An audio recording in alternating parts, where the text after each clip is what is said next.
कृष्ण शरणम मम। मुनि से उन्होंने कहा, आप राजमहल में पधारे, जो भी कन्या आपको पसंद आएगी उसी से आपका विवाह होगा। भगवान शंकराचार्य ने कहा है, अंगम गलितम पलितम मुंड दशन विहीनम जातम टुंडम विद्धो याति गृहीत्वा दंडम तदपि न मंचति आशा पिंडम भज गोविंदम गोविंद भज मूढ़ मते। ऋषि सौभरी के मन में विवाह भावना जागी तो वह स्वरूप बदल कर गए। वे सिद्ध थे सो सुंदर स्वरूप धारण करके राजमहल में पहुंचे। उनका स्वरूप देखकर उनसे विवाह करने के लिए 50 राजकन्याएं आपस में झगड़ने लगी। ऐसा हाल देखकर राजा ने सभी कन्याओं का विवाह इस ऋषि से ही कर दिया। सौभरी सुख भोग करने लगे, किंतु आगे चलकर ऋषि की विवेक बुद्धि जागृत हुई। वे पछताने लगे, अरे मैं यह कैसा अनर्थ कर बैठा। मैं था तो तपस्वी, किंतु मत्स्य दंपत्ति की प्रेम कली देखकर मतिभ्रष्ट हुआ, विलासी बन गया। जो साधन करना चाहता है, जो इसी जन्म में साध्य की प्राप्ति करना चाहता है, उसे काम सुख के भोगी का संग करना नहीं चाहिए। काम सुख के भोक्ता का संग भी कुसंग ही है। स्त्री संगी का संग भी कुसंग है। यह स्त्री पुरुष संबंध की नहीं, काम की निंदा है। संग के रंग की यह घटना है। सो मोक्ष की इच्छा करने वाले को चाहिए कि मैथुन धर्मी स्त्री पुरुषों का उनके संगी का भी संग न करे। मुमुक्षु मिथुन व्रतिनाम संगम त्यजेत। नारी और नारी के संगी का संग भी साधक को नहीं करना चाहिए। श्री राम स्त्री संगिनाम संगम त्यजेत। सौभरी ऋषि ने जगत को उपदेश दिया है कि कामी और विलासी लोगों के बीच रहकर महाज्ञानी बन पाना बड़ा कठिन है। मानव के साथ रहकर मानव बनना सरल है। सत्संग न किया जा सके तो कोई आपत्ति नहीं है, किंतु कामी का संग तो कभी न करना। इसके बाद सगर नामक चक्रवर्ती सम्राट हुआ। उसके यज्ञ का घोड़ा इंद्र ने छिपा लिया तो उसके पुत्र उसकी खोज में निकल पड़े। उन्होंने अपने घोड़े को कपिल मुनि के आश्रम में देखा तो मान लिया कि इस ऋषि ने ही घोड़ा चुराया है। मारो उसे, यही चोर है। ऐसा कहते हुए वे ऋषि की ओर बढ़ रहे थे कि सबके सब कपिल की तेजोग्नि में जलकर भस्मीभूत हो गए। अब इनको ढूंढने के लिए सगर का पौत्र अंशुमान निकला। उसने कपिल भगवान की स्तुति की तो मुनि ने उससे कहा, यह घोड़ा तेरे पितामह के यज्ञ का है, ले जा इसे। अंशुमान ने ऋषि से अपने चाचाओं के उद्धार का उपाय पूछा। ऋषि ने कहा, इनका उद्धार गंगा जल से ही हो सकता है। यदि गंगा जी यहाँ पधारे तभी शक्य हो सकता है, और तो कोई उपाय है ही नहीं। श्री कृष्ण शरणम मम। गंगा को प्रसन्न करने के लिए अंशुमान ने, उसके पुत्र दिलीप ने और दिलीप के पुत्र भगीरथ ने भी तप किया। 3 पुरुषों का पुण्य एकत्र हुआ तभी गंगा अवतरण हुआ। 3-4 जन्म का तप पुण्य एकत्र होने पर ही ज्ञान गंगा का अवतरण होता है। भगीरथ राजा ने भगवान शंकर की प्रार्थना की तो गंगा की धारा को सिर पर झेलने के लिए वे तैयार हुए। शिवजी ने अपनी जटा में गंगा जी को उतारा और वहां से वे धरती पर प्रवाहित हुई। गंगा जी अनेक स्थानों को पवित्र करती हुई पाताल में गई।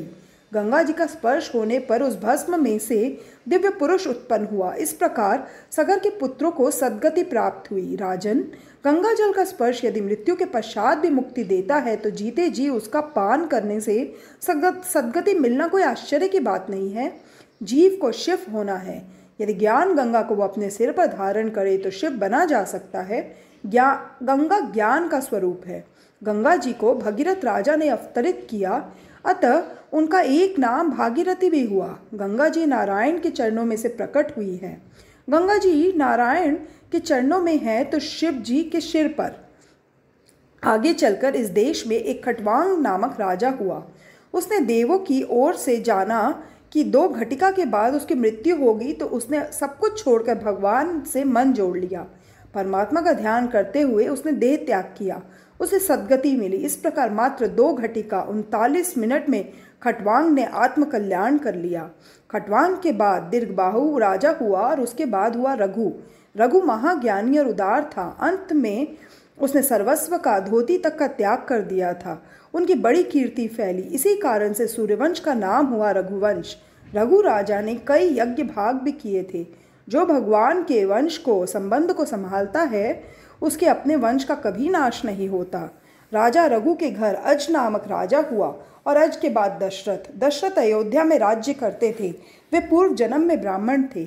इस पूर्व जन्म के ब्राह्मण का नियम था गांव के बाहर आए हुए मंदिर में रणछोड़ राय जी को प्रतिदिन 1000 तुलसी दल चढ़ाना।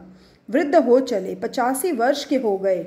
एक बार ज्वर आया तो उन्होंने ज्वर से कहा, तो आए, इसमें मुझे कोई आपत्ति नहीं है, किंतु ठाकुर पूजा के बाद आना। मेरी सेवा का क्रम अटूट रहना चाहिए। ऐसा संकल्प सुनते ही ज्वर भाग गया। वे मंदिर में सेवा पूजा के लिए आए तो वहां किसी की रोने की आवाज़ सुनाई दी। श्री कृष्ण शरणम मम। देखा तो एक पिशाचिनी रो रही है। वह कहने लगी, पूर्व जन्म में मैंने दुराचार किया था, अपने पति को मैंने बहुत दुख दिया था, सो मुझे इस जन्म में पिशाचिनी होना पड़ा। आप कृपया मेरा उद्धार करें। ब्राह्मण दयालु था। उसने प्रतिदिन के नियमानुसार विष्णु सहस्त्र पाठ के साथ तुलसी दल अर्पण करते हुए भगवान से प्रार्थना की, हे प्रभु, यह पापी जीव व्यथित हो रहा है, मैं अपना सारा पुण्य अर्पण करता हूँ, आप इसका उद्धार करें। प्रभु प्रसन्न हुए। उन्होंने ब्राह्मण से कहा, अगले जन्म में तुम दशरथ होगे और यह पिशाचिनी कौशल्या, मैं पुत्र रूप से तुम्हारे घर में आऊँगा। अपना सारा पुण्य तुमने एक जीव के उद्धार में लगा दिया है, अतः वह अनंत अमाप हो गया है। ब्राह्मण ने वही शरीर त्याग दिया। वही ब्राह्मण अब इस जन्म में दशरथ हुए। उनकी 3 रानियां थीं, कौशल्या, सुमित्रा और कैकेयी। कौशल्या धर्म पत्नी थी और सुमित्रा कैकेयी भोग पत्नी। 3 पत्नियां होने पर भी दशरथ निसंतान थे, सो वे वशिष्ठ के पास गए। वशिष्ठ ने कहा, पुत्र का षष्ठी यज्ञ करो। इस यज्ञ में तुम्हारे 4 पुत्र होंगे।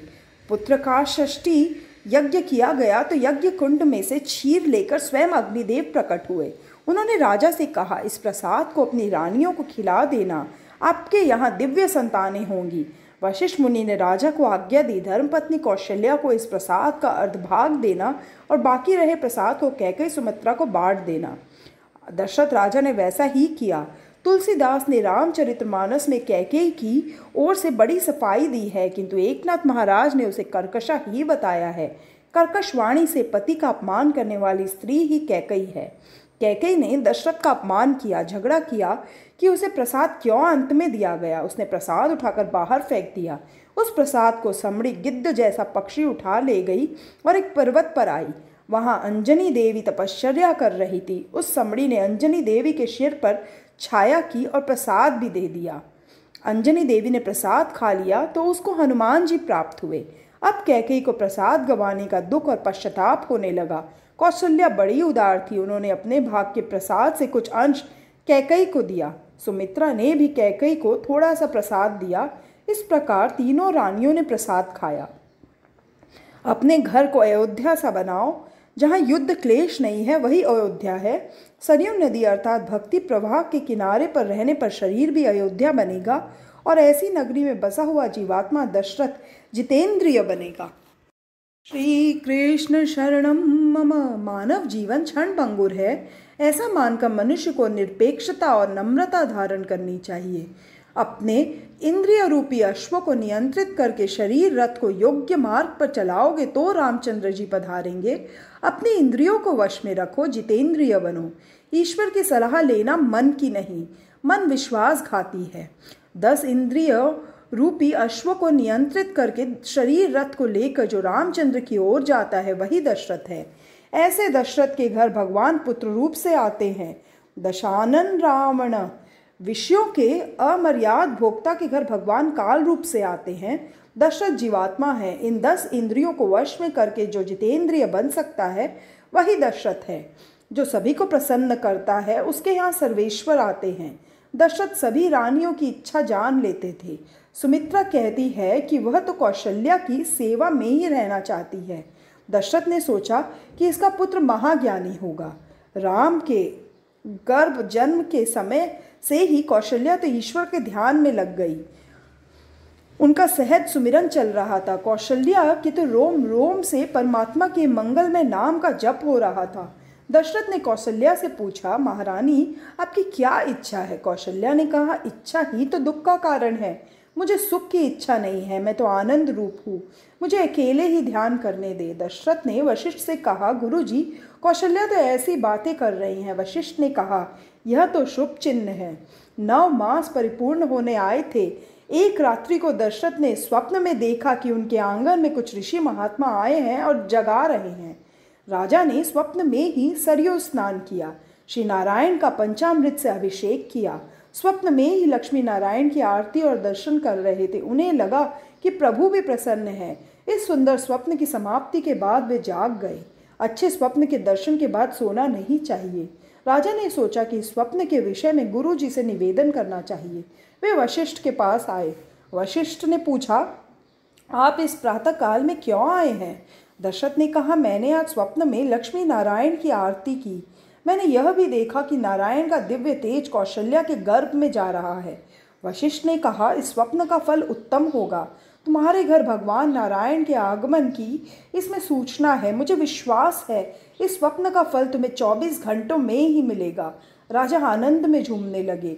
उनके घर स्वयं भगवान जो आ रहे हैं। उन्होंने सरयू में स्नान किया और भगवान की पूजा में लीन हो गए। इधर कौशल्या भी प्रभु ध्यान में मग्न है। आज परम पवित्र राम नवमी का दिन है। श्री कृष्ण शरणम मम, जय दिन राम जन्म श्रुति गावै, तीरथ सकल तहाँ चली आवै। भगवान शंकर ज्योतिषी के वेश में अयोध्या की गलियों में घूम रहे हैं। उनके इष्ट देव है बालक राम। प्रातः काल से ही देव गंधर्व प्रतीक्षा कर रहे हैं। वैष्णव जन जब तक अत्यंत आतुर नहीं होते हैं तब तक भगवान का जन्म नहीं होता।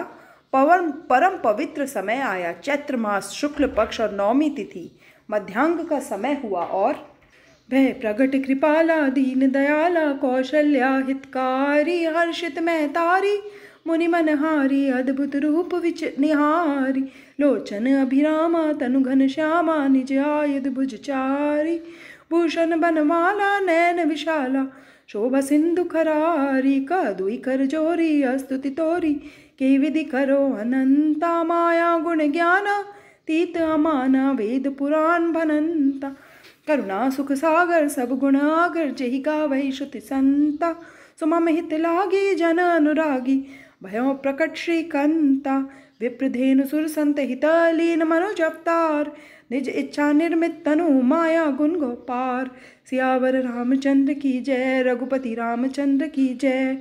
दशरथ के घर साक्षात पर ब्रह्म श्री हरि प्रकट हुए। जो निर्गुण थे वही भक्तों के प्रेम के कारण आज सगुण बन गए। अगुण अरूप अलख अज सोई अगत प्रेम बस सगुन सोई। वेदों ने जिनका इस प्रकार वर्णन किया है वही श्री हरि भक्तों के हितार्थ आज दशरथ के घर पुत्र का रूप लेकर आए हैं। बिनु पद चलई सुनई बिनु काना कर बिनु कर्म करई विधि नाना आनन रहित सकल रस भोगी बिनु बानी वक्ता बड़ जोगी तन बिनु परस नैन बिनु देखा ग्रहई घ्राण बिनु बास अशेषा अति सब भांति अलौकिक करनी महिमा जा सुजाई नहीं बरनी।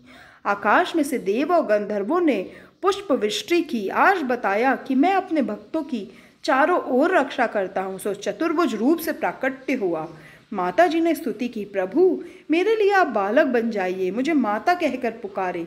माता जी को उन्होंने सिखाया कि वे परमात्मा हैं। उनका चतुर्भुज स्वरूप अदृश्य हो गया और छोटे छोटे 2 हाथों वाले बालक बन गए। दासियों में भी यह शुभ समाचार फैल गया। कौशल्या ने दासी को 9 लखा हार दिया। मेरा राम सुखी होगा, मैं आनंद से दे रही हूँ। दासी ने कहा, मुझे तो कुछ भी नहीं चाहिए। श्री कृष्ण शरणम मम, मैं तो राम को खिलाना चाहती हूँ। राम दासी की गोद में गए। आज उसका भी ब्रह्म संबंध हो गया। दासी दौड़ी हुई राजा के पास आई और बधाई दी। लाल भयो है, लगता है कि साक्षात नारायण आए हैं। वृद्ध दशरथ जी के घर पुत्र जन्म हुआ और पुत्र भी साधारण नहीं, साक्षात परमात्मा पुत्र का रूप लेकर आए हैं। दशरथ जी ने वस्त्रादि से श्रृंगार किया। प्रथम गणपति की पूजा की गई। दान तो इतना दिया गया कि सारी अयोध्या में कोई भी दरिद्र न रहा। वशिष्ठ ने वेद मंत्रों का उच्चारण करके मानसिक अभिषेक किया। दशरथ जी अंतपुर में आए। आज राम के दर्शन से सारी दासियां इतनी हर्षान्वित हो गई थी कि वे देहभान भी भूल गई थी। देहभान ही नहीं है तो मान मर्यादा और लाज की तो बात ही क्या। परमानंद हो गया। देव गंधर्व आदि भी सूक्ष्म रूप से पुत्र राम के दर्शन कर रहे हैं। राम जन्म से सभी देवों को आनंद हुआ, किंतु एक चंद्र को दुख हुआ।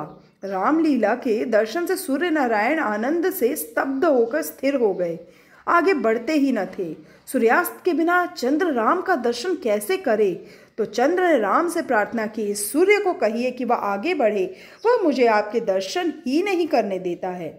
चंद्र को रोना आ गया तो रामचंद्र ने उसे आश्वासन देते हुए कहा, आज से मैं तेरा नाम धारण करूंगा। फिर भी वह प्रसन्न नहीं हुआ तो रामचंद्र ने उससे कहा, तू धीरज धर, इस बार मैंने सूर्य को लाभान्वित किया है, किंतु भविष्य में कृष्णावतार में सबसे पहले तुझे दर्शन दूंगा। कृष्णावतार में रात्रि के 12 बजे जन्मूंगा, सो तुझे ही लाभ मिलेगा। कृष्ण जन्म के समय 3 व्यक्ति ही जाग रहे थे, वसुदेव, देवकी और चंद्र। जो रात्रि के समय जागते रहते हैं उन्हें ही कन्हैया मिलता है, सोए हुए को कन्हैया नहीं मिलता। जागने का अर्थ क्या है? जानिए तब ही जीव जग जागा, जब तब विषय विलास विरागा। गीता जी में कहा गया है, या निशा सर्वभूतानां तस्याम जागर्ति संयमी, यस्याम जागृति भूतानि सा निशा पश्यतो मुने। नित्य शुद्ध परमानंद को प्राप्त करने की ओर जो कभी ध्यान नहीं देते हैं, उन सभी भूत प्राणियों के लिए जो रात्रि है, उसी समय में योगी जागकर प्रभु स्मरण करते हैं। प्राणी जिस सांसारिक नाशवान क्षणिक सुखों में जागते हैं, वह रात्रि के समान ही है। वैसे पुरुषों को परमात्मा का ज्ञान नहीं हो सकता। श्री कृष्ण शरणम मम। वसुदेव जी, देवकी की स्थिति तो देखो, संपत्ति, राज्य, संतति सब कुछ छिन गया। निरपराध होते हुए भी हाथ और पांवों में जंजीर लगा दी गई, फिर भी वे हमेशा प्रभु का स्मरण करते रहे। दुख में भी प्रभु के नाम का विस्मरण न करना। दुख में सचेत रहकर जो व्यक्ति ईश्वर का भजन करता है, उसके घर स्वयं भगवान आते हैं। स्वामी विद्यारण्य ने कहा है कि नल और राम जैसी विभूतियों के जीवन में भी दुखद प्रसंग आए थे, तो हम जैसे साधारण जनों की तो बात ही क्या है। सो दुख से कभी न डरना। वियोग में कथा होती है, संयोग हुआ नहीं कि कथा बंद। जब तक जीव का ईश्वर से विरह है, तब तक कृष्ण कथा है। जीव और ईश्वर का मिलन के बाद तो कथा का प्रश्न ही नहीं है।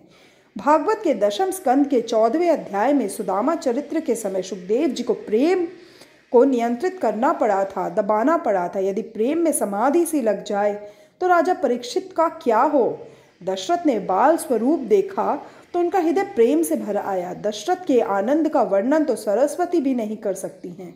पिता पुत्र की दृष्टि मिली, बालक हंस दिया।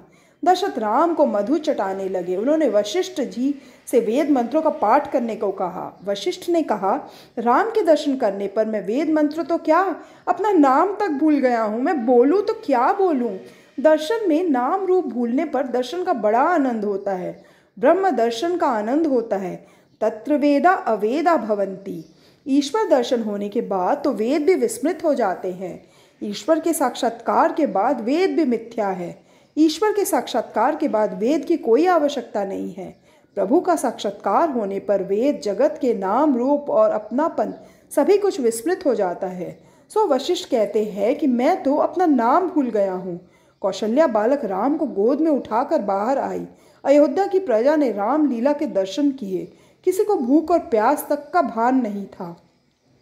राम के बिना आराम नहीं है। जीव मात्र आराम चाहता है। जीव मात्र शांति का उपासक है, ऐसी शांति का जिसका कभी भंग हो न पाए। राम की मर्यादा का पालन करोगे तो जीवन में सच्ची शांति मिलेगी। मनुष्य राम की जीवन मर्यादा को जीवन में उतारता नहीं है, अतः उसे सच्ची शांति नहीं मिलती है। धर्म का फल है शांति, अधर्म का फल है अशांति। धर्म की मर्यादा का पालन न करने पर शांति नहीं मिलती। स्त्री और पुरुष को अपनी अपनी मर्यादा में रहना चाहिए। श्री कृष्ण शरणम मम। मानव जब मर्यादा का उल्लंघन करता है, अशांति आती है। धर्म मर्यादा के बिना ज्ञान, भक्ति या त्याग सफल नहीं हो सकते। आजकल मंदिरों में और कथा आख्यानों में भीड़ बहुत बढ़ती जा रही है। लगता है कि आजकल ज्ञान और भक्ति बढ़ गए हैं, फिर भी शांति तो किसी को भी मिल नहीं रही है। इसका यही कारण है कि लोग धर्म मर्यादा का पालन करते ही नहीं हैं। लोग आज धर्म को भूल गए हैं। धर्म के बिना शांति नहीं है। धर्म मर्यादा कभी न तोड़ो। धर्म पालन के बिना ज्ञान और भक्ति व्यर्थ है। चंद्र, सूर्य, समुद्र कभी अपनी मर्यादा का उल्लंघन करते नहीं हैं, जबकि लोग तो थोड़ा बहुत रुपया, पैसा, अधिकार या मान मिल जाने पर अपने को लाट साहब मान लेते हैं। मुझे पूछने रोकने वाला है कौन? तुम्हें ज्ञान दिया है धर्म मर्यादा के पालन के लिए, उल्लंघन के लिए नहीं। रघुनाथ जी मर्यादा पुरुषोत्तम और सभी सद्गुणों के भंडार है। वे स्वयं परमात्मा होते हुए भी धर्म मर्यादाओं का पूर्णतः पालन करते हैं। सभी दिव्य गुण जिसमें एकत्र होते हैं वही परमात्मा है। लक्ष्मण विवेक का, भरत वैराग्य का, शत्रुघ्न सद्विचार का स्वरूप है। भरत और शत्रुघ्न अर्थात वैराग्य और सद्विचार यदि अयोध्या में नहीं है तो दशरथ कैकेयी के अधीन हो जाते हैं। चंदन और पुष्प से राम की सेवा करना अच्छी बात है, किंतु उनकी मर्यादा का पालन करना तो सर्वोत्तम सेवा है। उनकी मर्यादा का पालन नहीं करोगी तो संभव है वे तुम्हारी प्रार्थना नहीं सुनेंगे। भगवान की आज्ञाओं का पालन करना ही उनकी सर्वोत्तम सेवा है। ऐसा न करने पर ईश्वर कहते हैं कि मेरा कहा तो मानता नहीं है, सो तेरी सेवा मुझे स्वीकार्य नहीं है। श्री राम का जीवन तो ऐसा पवित्र है कि उनके स्मरण मात्र से हम पवित्र हो जाते हैं।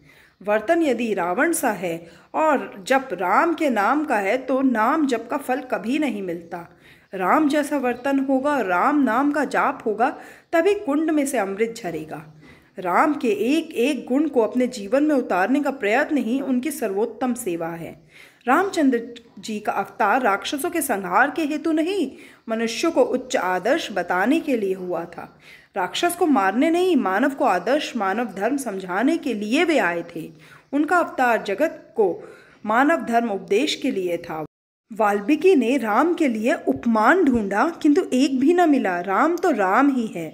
मनुष्य चाहे किसी भी देव या देवी में श्रद्धा रखे, चाहे वह विष्णु को पूजे चाहे शंकर को, किंतु उसका वर्तन तो राम जैसा ही होना चाहिए।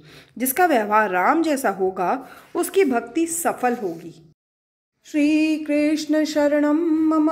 कृष्ण की लीलाएं अनुकरण के लिए नहीं, श्रवण करके तन्मय होने के लिए है। गोकुल लीला में पुष्टि है, द्वारिका लीला में मर्यादा। ऐसा नहीं है कि राम की अमुक लीलाएं अनुकरणीय हैं और अमुक चिंतनीय हैं। उनकी तो सभी लीलाएं अनुकरणीय हैं। वे सभी गुणों के भंडार हैं। वे प्रत्येक स्त्री को मातृभाव से देखते थे, किसी भी स्त्री को वे काम भाव से नहीं देखते थे। मनुष्य एक और पुण्य तो करता है, किंतु दूसरी ओर पाप भी करता रहता है। परिणामतः उसके हाथ कुछ भी नहीं लगता। राम माता पिता की आज्ञा हमेशा मानते थे। कभी स्वच्छंद न बनो। वे हमेशा दशरथ कौशल्या को प्रणाम करते थे। आजकल की प्रजा अपने माता पिता को प्रणाम करते हुए लजाती है। तुच्छ है तुम्हारी यह पढ़ाई जो तुमने माता पिता को प्रणाम करने से रोकती है। पिता की धन संपत्ति लेने में तुम्हें कोई शर्म संकोच नहीं होता और वंदन करने में संकोच होता है, लाज आती है। माता पिता तो लक्ष्मी नारायण का स्वरूप है, उन्हें वंदन करो। रघुनाथ जी की उदारता और दीन वत्सलता जगत में बेजोड़ है। उन जैसा कोई राजा पहले न तो हुआ है और न तो कभी होगा। ऐसो को उदार जगमाही, बिन सेवा जो द्रवै दीन पर राम सरिस को नाही। जो गति योग विराग जतन करी, नहीं पावत मुनि ज्ञानी। सो गति देत गीध शबरी कह, प्रभु न बहुत जिय जानी। तुलसीदास सब भांति सकल सुख, जो चाहे हसी मन मोरा मेरो। तो भजु राम काम सब पूरन, करहि कृपा निधान तेरो। राम चरित्र दिव्य है। उनका चरित्र सभी को डोलायमान करता है। सर्प के कान नहीं होते हैं। कारण जानते हैं इसका? शेषनाग सर्पों का राजा है। उसी के फन पर धरती थमी हुई है। राम कथा के श्रवण से यदि शेषनाग दौड़ने लगे तो धरती का विनाश हो जाए। तो ब्रह्मा जी ने सोचा कि अच्छाई इसी में है कि उसे कान दिए ही न जाए। वैसे ये तो कवि कल्पना ही है। राम में सभी सद्गुण इकट्ठे हुए हैं। उन्होंने एक पत्नी व्रत का पालन किया। आपने बड़ों का जो भी अच्छा लगा उसे जीवन में उतारा। उन्होंने दशरथ से भी कुछ लिया, किंतु बहुपत्नित्व को नहीं लिया। पुरुष यदि एक ही स्त्री पत्नी में काम भाव रखे और धर्मानुकूल काम उपभोग करे तो गृहस्थ होने पर भी वह ब्रह्मचारी ही है। काम को व्यापक न होने देना, उसे एक ही पात्र में संकुचित कर दो। इस हेतु के लिए ही तो विवाह का आयोजन किया गया है। काम भाव को एक ही पात्र में निहित करके उसका नाश करो। श्री कृष्ण शरणम मम। निर्दोष तो केवल ईश्वर ही है। संभव है गुरु में भी कोई दोष हो, किंतु गुरु के दोष का अनुकरण करना नहीं चाहिए। राम किसी स्त्री को और सीता किसी पुरुष को नहीं देखती थी। शास्त्र की यह मर्यादा है। ऐसी मर्यादा का पालन करने से जीवन सुधरेगा। रामचंद्र जी ने एक स्त्री व्रत का पालन किया। ईश्वर की धर्म मर्यादा का जो पालन करे वही सच्चा मनुष्य है। वाल्मीकि रामायण के सुंदर कांड का एक प्रसंग है। हनुमान जी सीता जी से मिलने अशोक वन में आए थे। वापस लौटते समय उन्होंने माता जी से कहा, अच्छा मैं जा रहा हूँ। सीता जी ने कहा, ठीक ही हुआ कि तू मुझसे मिलने आया। तेरे जाने के बाद ये राक्षसनियाँ मुझे सताएंगी। हनुमान जी ने कहा, यदि आप आज्ञा दे तो मैं आपको अपने कंधे पर बिठाकर इसी समय राम जी के पास ले चलूं। मैं रामदूत हूँ, मुझे कोई मार नहीं सकता। सीता जी ने कहा, नहीं, ऐसा नहीं हो सकता। तू मेरा पुत्र सा है, बाल ब्रह्मचारी है, पवित्र है, फिर भी तू पुरुष है और मैं स्त्री। मेरे लिए किसी भी पराये पुरुष का स्पर्श वर्ज्य है। पर पुरुष के स्पर्श से सती नारी का पतिव्रत्य का भंग होता है। जगत को स्त्री धर्म का आदर्श बतलाने के लिए ही मेरा जन्म हुआ है। मैं तेरे कंधे पर बैठ जाऊं तो लोग क्या कहेंगे? रघुनाथ जी मेरी सेवा अन्य किसी भी रघुनाथ जी मेरे सिवा अन्य किसी भी स्त्री का स्पर्श नहीं करते हैं। मैंने भी उनके सिवा किसी अन्य पुरुष का के चरण तक का स्पर्श नहीं किया है। मन से भी किसी का स्पर्श न करो। स्त्री को चाहिए कि पति की सेवा किसी साधु संत के चरण सिवा किसी साधु संत के चरण का भी स्पर्श न करे, उनको दूर से ही प्रणाम करो। बेटा, तू ब्रह्मचारी है, फिर मैं तेरा स्पर्श करूं तो धर्म की मर्यादा टूटती है। सीता जी जगत को आदर्श स्त्रीत्व दिखाती हैं, इसी हेतु ही वे प्रकट हुई हैं। राम सरल है, किंतु सीता जी की सरलता अलौकिक है। राम की मात्र पितृ भक्ति अलौकिक है, बंधु प्रेम भी दिव्य है। बड़ों का दिल कभी ना दुखाना।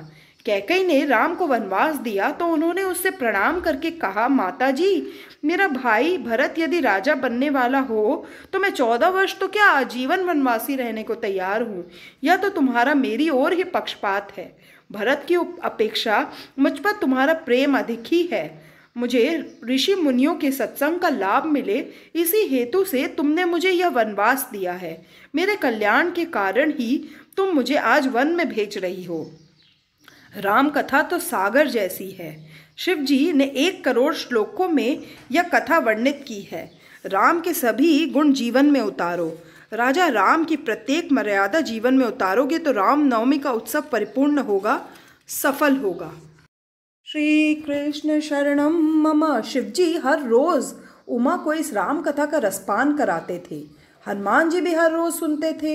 इस राम कथा का एक एक श्लोक पापों का नाश करता है।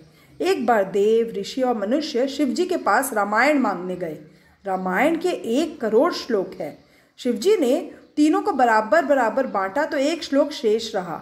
देव, ऋषि और मनुष्य इस शेष बचे हुए श्लोक के लिए झगड़ने लगे। शिवजी को लड़ाई झगड़ा पसंद नहीं है।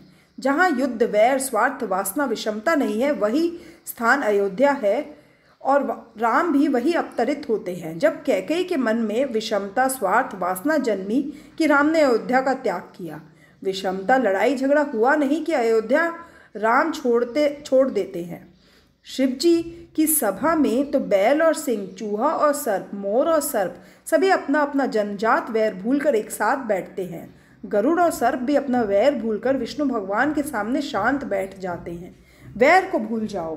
शिवजी ने कहा, श्लोक 1 है और उसकी इच्छा करने वाले 3। इस श्लोक में 32 अक्षर थे, तो शिवजी ने तीनों को 10-10 अक्षर दिए। अब शेष रहे 2 अक्षर, तो शिवजी ने कहा कि इन 2 अक्षरों को तो मैं ही कंठ में रखूंगा। ये 2 अक्षर है राम। शिवजी ने राम को अपने ही पास, अपने हृदय में रखा। इसी भांति तुम भी राम को हमेशा अपने हृदय में ही रखना। शिवजी की भांति हृदय में राम का स्थान और नाम हमेशा रहे तो भी ठीक संतोष की बात है। श्री राम के नाम जप से सभी कष्ट दूर होते हैं और सब कुछ शुभ होता है। भगवान शंकर रामायण के आचार्य है। वे जगत को बताते हैं कि मैं विष पी गया, फिर भी राम नाम के प्रताप से मुझे कुछ भी नहीं हुआ। जीवन में विष पीने के कई प्रसंग आते हैं। जब भी ऐसा कटु प्रसंग आए, प्रेम से श्री राम बोलो। राम नाम से कंठ में से अमृत झरता है जो विष को नष्ट कर देता है। राम का नाम लेकर विष पी गए तो वह अमृत बन गया। संसार में भी निंदा, वैर, व्याधि आदि विष ही है। ऐसा सांसारिक विष जब भी जलाने के लिए आ पहुँचे तो राम नाम का जप करना। जब भी परिस्थिति प्रतिकूल हो जाए 15 मिनट राम नाम का जप करो। इसी से तो शिवजी को स्मशान में भी शांति है। स स्मशाने श्वाग्रीडा स्मरहर पिशाचा सहचरा चिता भस्मालेपः त्रगपि नृक रोटि परिकरः अमंगल्यम शीलम तव भवतु नामे वखिलम तथापि स्मृतृणाम वरद परम मंगलमसि। श्री कृष्ण शरणम मम। भगवान शिव राम नामृत का सदा पान करते हैं, अतः वे शिव है। कहते हैं कि राम की कथा तो मैं करता हूँ, फिर भी यह मैं नहीं जानता कि वे कैसे हैं। शिव जी की यह विनयशीलता है। जो जानकर भी अज्ञानी सा बनकर जप करता है वही कुछ न कुछ जानता है। अयोध्या में रघुनाथ जी का प्राकट्य हुआ। लक्ष्मण, भरत और शत्रुघ्न का भी जन्म हुआ। चारों बालक कौशल्या के आंगन में खेलने लगे और दिनों दिन बड़े होने लगे। रामचंद्र जी तो खेल कूद में भी अपने छोटे भाइयों को सताते नहीं थे। वे जीत हमेशा अपने छोटे भाइयों को ही देते थे। वे मानते थे कि मेरे छोटे भाइयों की जीत ही मेरी जीत है। यदि उनकी हार होगी तो उन्हें दुख होगा, सो स्वयं हार स्वीकार कर लेते थे। भरत की आंखों के आंसू उनसे देखे नहीं जाते थे। आज तो लोग एक और रामायण पढ़ते हैं, राम नाम का जप करते हैं और दूसरी ओर धन संपत्ति के लिए भाइयों के साथ कोर्ट में लड़ते हैं। यदि बड़ा भाई राम बनेगा तो छोटा भाई भरत लक्ष्मण जैसे होंगे। यदि बड़ा राम जैसा बने और छोटा भाई भरत जैसा बने तो सारा जगत आज भी अयोध्या बन सकता है और राम राज्य स्थापित हो सकता है। भरत को राज्य मिला, फिर भी उसने त्याग किया। बड़े भाई अयोध्या में नहीं थे तो स्वयं महल में रहकर भी तपश्चर्या करने लगे। भरत जी की तपश्चर्या की जगत के सभी महापुरुषों ने भूरी भूरी प्रशंसा की है। भारत भूमि तो कर्म भूमि है। इस कर्म भूमि में जैसे काम करोगे वैसे ही फल पाओगे। जैसा भाव अन्य के लिए तुम रखोगे वैसा ही भाव उनके मन में तुम्हारे लिए होगा। अभिमान मूर्खों को नहीं सताता, किंतु जिसे जगत मान कीर्ति देता है उसे ही सताता है। मान के बिल्कुल पीछे ही अभिमान भी खड़ा रहता है। विष्णु सहस्त्र नामावली में भगवान को अमानी मानव कहा गया है। भगवान मान के दाता है। भरत कैकेयी को कहते हैं कि राम बड़े होते हुए भी उसे मान देते हैं। राम ने बाल लीला में भी मर्यादा भंग नहीं की थी। जो अपने भाई में प्रभु का दर्शन नहीं कर पाता है उसे जगत में ईश्वर कहीं नहीं दिखेंगे। राम ने माता को कभी सताया नहीं था। कन्हैया ने सोचा कि रामावतार में मैंने मर्यादा का अतिशय पालन किया था, सो मुझे बहुत दुखी होना पड़ा। अब कृष्णावतार में मैं मर्यादा का पालन नहीं करूँगा। कन्हैया माता को सताता है। माता, मुझे छोड़कर कहीं न जाना। तू काम काज छोड़ दे और मुझे से खेला कर। यशोदा अर्थात बुद्धि ईश्वर से दूर हो जाए तो उन्हें दुख होता है। सो कन्हैया माता से कहता है कि मुझे गोदी में बिठाए रहे, मुझे छोड़ कर न जाना। यशोदा बुद्धि को वे अपने साथ ही रखना चाहते हैं। रामचंद्र जी का अवतार मर्यादा पुरुषोत्तम का है। श्री कृष्ण शरणम मम। कृष्ण का अवतार पुष्टि पुरुषोत्तम का है। राम की लीला में मर्यादा है, कृष्ण लीला में प्रेम। कन्हैया कहता है, मैंने राम अवतार में मर्यादा का पूरा पूरा पालन किया। मैं सरल भी बहुत रहा, एक पत्नी व्रत निभाया, फिर भी जगत ने मेरी कोई कदर न जानी। सो मैंने इस कृष्णावतार में सारी मर्यादा फेंक दी। अब मैं पुष्टि पुरुषोत्तम हूँ।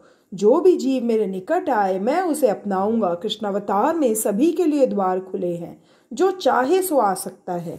कन्हैया की वाणी को कोई बांध नहीं सकता। एक एक गोपी को उन्होंने बांध लिया। वे सब कृष्ण से प्रार्थना करती हैं कि हमें छोड़ दो।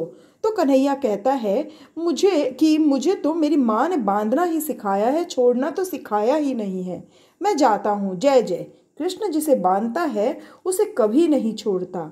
ईश्वर जिसे अपने बंधन में बांधते हैं, अपनाते हैं, वह यदि माया के प्रवाह में बहने भी लगे तो भी उसे भगवान बचा लेते हैं। कृष्ण की बाल लीला अनोखी है। एक गोपी ने देखा कि कन्हैया माखन चुरा रहा है तो उसने उसे बांध लिया। कन्हैया ने कहा, छोड़ दो मुझे, तुम्हें अपने पिता की कसम, अपने पति की कसम। गोपी ने कहा, नहीं, मैं तो बांधूंगी ही, और उसने एक खंबे में बांध दिया। गोपी ने लाला से पूछा, तुझे कोई तकलीफ तो नहीं है ना? कन्हैया रोने का अभिनय करने लगा, बड़ी तकलीफ हो रही है, बंधन थोड़ा सा खोल दो। गोपी ने सोचा कि जकड़ कर बांधना ठीक नहीं है, लाला को दुख होगा। उसने बंधन कुछ ढीला किया। ऐसा होते ही कन्हैया भाग निकला। गोपी कहती हैं कि 2 संतानों की माता होते हुए भी मुझे बांधना नहीं आया।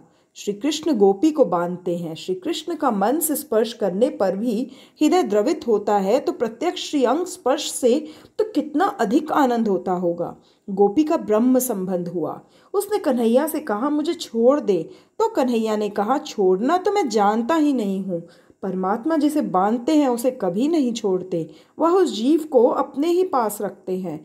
ईश्वर किसी को शीघ्रता से अपनाते नहीं हैं और जिसे एक बार अपना लेते हैं उसका कभी त्याग नहीं करते। जीव स्वार्थी है, वह अपनाने के बाद भी छोड़ देता है। स्वार्थ की समाप्ति के साथ साथ संबंध भी समाप्त करता है, जबकि ईश्वर तो संबंध को सदा बनाए रखते हैं। दिल कहता है कि कन्हैया, जब तुम्हारा प्राकट्य हो मुझे गोपी बनाना। प्रेम मांगना नहीं, देना चाहिए। सर्वेश्वर को वही पसंद आता है जो सभी से प्रेम करता है।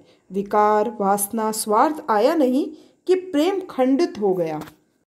श्री कृष्ण शरणम मम। दूसरों को सुखी करने की भावना करने वाला कभी दुखी नहीं होता। कृष्ण लीला में प्रेम शुद्ध है। राम जी की लीला में विशुद्ध मर्यादा है। कृष्ण को वही समझ सकता है जो राम जी की मर्यादा का पालन करता है। लाला कभी सीधा खड़ा नहीं रहता, वह तो बांका बिहारी है। वह बांके के साथ बांका है। वह तो योगी के साथ योगी, भोगी, बालक और सन्यासी के साथ सन्यासी। श्री कृष्ण ने कहा था कि जगत मिथ्या है। सुवर्ण की द्वारिका भी डूब गई, जिसकी लंगोटी तक छूट गई है। वैसे विरक्त सुखदेव जी जैसे महात्मा भी श्री कृष्ण प्रेम में पागल बन जाते हैं। श्री कृष्ण की बाल लीला ऐसी दिव्य है कि सुखदेव जी जैसे भी उसका वर्णन करते हुए आंसू से भीग जाते हैं। महायोगी हंसते ही नहीं हैं, सो उनके लिए रोने का प्रसंग ही नहीं आता। श्री कृष्ण भोगी नहीं, योगी है। भक्ति में दुराग्रह न रखो। राम जी कुछ कम है ऐसा कभी न मानना। कृष्ण और राम दोनों अवतार परिपूर्ण हैं। श्री कृष्ण पुष्टि प्रेम का आनंद देते हैं। रामचंद्र की बाल लीला का वर्णन अधिक नहीं है। वे वशिष्ठ के आश्रम में पढ़ने के लिए गए। संसार माया है। इस माया में आने पर तो भगवान को भी गुरु की आवश्यकता रहती है। किसी सद्गुरु के अनुग्रह के बिना मन सदा के लिए पवित्र नहीं हो पाता। संसार में आने पर भगवान को अपने स्वरूप का विस्मरण होता है और गुरु की आवश्यकता हो जाती है। श्री राम है तो परमात्मा, उन्हें माया का स्पर्श तक नहीं हो सकता। फिर भी जगत को आदर्श दिखाने हेतु वे गुरु के पास विद्याभ्यास के लिए गए। गुरु जी की सेवा भी की, विद्याभ्यास समाप्त किया। श्री राम 16 वर्ष की अवस्था में यात्रा करने गए। यात्रा करने से उन्हें वैराग्य आ गया। इस वैराग्य को दूर करने के लिए वशिष्ठ जी ने योग वासिष्ठ महारामायण में उपदेश दिया है। इसका प्रथम प्रकरण वैराग्य से संबंधित है। यह प्रकरण सभी को पढ़ना ही चाहिए। इसमें वशिष्ठ जी कहते हैं, वैराग्य को अंदर ही रखना, प्रारब्ध तो भुगतना ही चाहिए, किंतु नया प्रारब्ध उत्पन्न न हो जाए यह भी देखना चाहिए। वन में संसार साथ साथ घर आएगा, बाधक नहीं है, किंतु घर की वस्तुओं की आसक्ति बाधक है। राम, तुम यदि राजप्रसाद का त्याग करोगे तो कुटीर की आवश्यकता उपस्थित होगी। सुंदर वस्त्र छोड़ दोगे तो लंगोटी की जरूरत होगी। अच्छा भोजन छोड़ दोगे तो भी कंद मूल तो खाने ही पड़ेंगे। अतः राज्य का त्याग करने की कोई आवश्यकता नहीं है। छोड़ना तो है काम, क्रोध, लोभ, मोह, मत्सर, वासना आदि को। वैराग्य अंदर का होना चाहिए, जगत को दिखाने के लिए नहीं, साधु बनने की नहीं, सरल होने की आवश्यकता है। श्री कृष्ण शरणम मम। भजन के लिए भोजन है ऐसा मानो तो भोजन साधन है। केवल भोजन के लिए भोजन बाधक है। सुखी होना है तो बोलो, जो होगा सो चलेगा, पसंद आएगा। प्रभु मुझे जिस स्थिति में रखेंगे उसी में मैं रहूंगा। थाली में जो भी मिलेगा खा लूंगा। ज्ञानी पुरुषों को भी भाग्य तो झेलना ही पड़ता है। रामचंद्र जी का वैराग्य दूर हुआ। वे 16 वर्ष के हो गए हैं अब। उस समय विश्वामित्र का यज्ञ संपन्न हो रहा था। उसमें मारीच, सुबाहु आदि राक्षस बाधा डाल रहे थे। विश्वामित्र ने सोचा कि रामचंद्र जी मेरे यज्ञ की रक्षा कर सकते हैं। अयोध्या जाकर राम लक्ष्मण को ले जाऊं, दर्शन से कृतार्थ भी हो जाऊंगा। भागवत में रामचरित्र का आरंभ इसी प्रसंग से किया गया है। विश्वामित्र अयोध्या में आए, सरयू में स्नान किया और फिर महाराज दशरथ की सभा में आए। दशरथ जी ने स्वागत करते हुए नमन किया। मेरे पूर्वजों के पुण्य प्रताप से आप जैसे ऋषि मेरे घर आए हैं।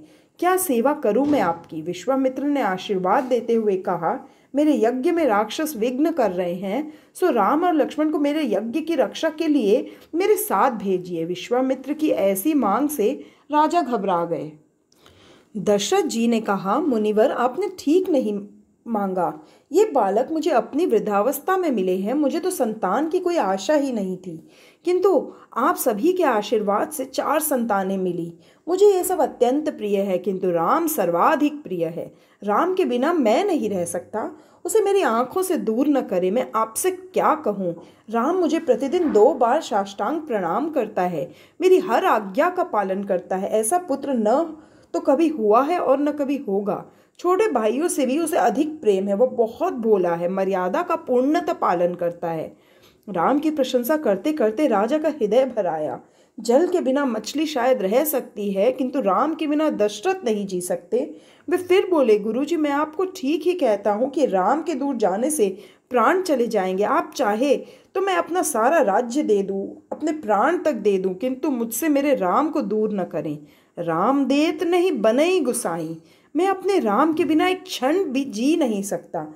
मैं प्राण दे सकता हूँ, राम नहीं। देह प्राण तम प्रिय कछु नाही, सो मुनि देव निमिष एक माही। श्री कृष्ण शरणम मम। जगत में दशरथ सा पिता नहीं हुआ है और राम सा पुत्र भी नहीं।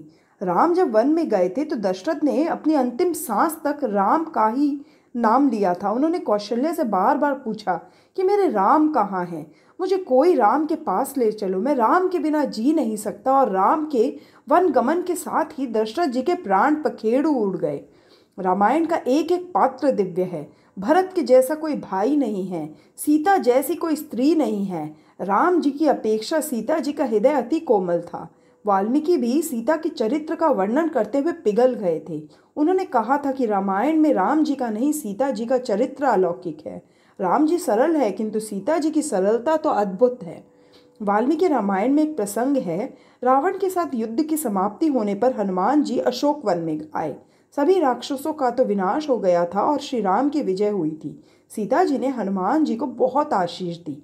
काल तेरा सेवक बनेगा, अष्ट सिद्धियां तेरी सेवा करेंगी। हनुमान जी ज्ञानी पुरुषों के आचार्य हैं। मनोजवम मारुततुल्य वेगम जितेन्द्रियम बुद्धिमताम वरिष्ठम वातात्मजं वानरयूथ मुख्यम श्री राम दूतम शरणम प्रपद्ये। हनुमान जी का वर्णन कर ही कौन सकता है। माँ सीता ने अंदर से आशीर्वाद दिया, फिर भी हनुमान जी को तृप्ति नहीं हुई। उन्होंने कहा, आपने मुझे आशीष तो बहुत दी, फिर भी हृदय में एक इच्छा बाकी रह गई है। सीता जी ने कहा, वत्स जो चाहे सो मांग ले। हनुमान जी ने कहा, पहले जब मैं लंका आया था तो देखा था कि राक्षस स्त्रियां आपको बहुत सताती थी, आपको डराती थी। अब राक्षसों का तो प्रभु ने विनाश कर दिया, किंतु ये राक्षस स्त्रियां बाकी रह गई हैं। मैं चाहता हूँ कि आपकी आज्ञा और आशीर्वाद से मैं इनका विनाश कर दूँ। सीता जी ने कहा, अरे यह क्या मांग रहा है तू? ऐसा वरदान मांगना कोई ठीक बात नहीं है। हनुमान जी ने कहा, इन्होंने आपको बहुत सताया है, मैंने अपनी आंखों से देखा था। माता जी हनुमान जी को उपदेश देने लगी, बेटे अपकार का बदला जो उपकार से देता है वही संत है। इन राक्षसियों का कोई दोष नहीं है, वे तो रावण की आज्ञा के कारण ही मुझे सताती थी। वह दुख तो मेरे ही कर्मों का फल था। मैंने लक्ष्मण का अपमान किया था, अतः दुखी होना पड़ा। मैं तो सोचती हूँ कि इन राक्षसियों को वर देकर अयोध्या में ले चलूँ। मैं वैसा आशीर्वाद तुम्हें नहीं दे सकती।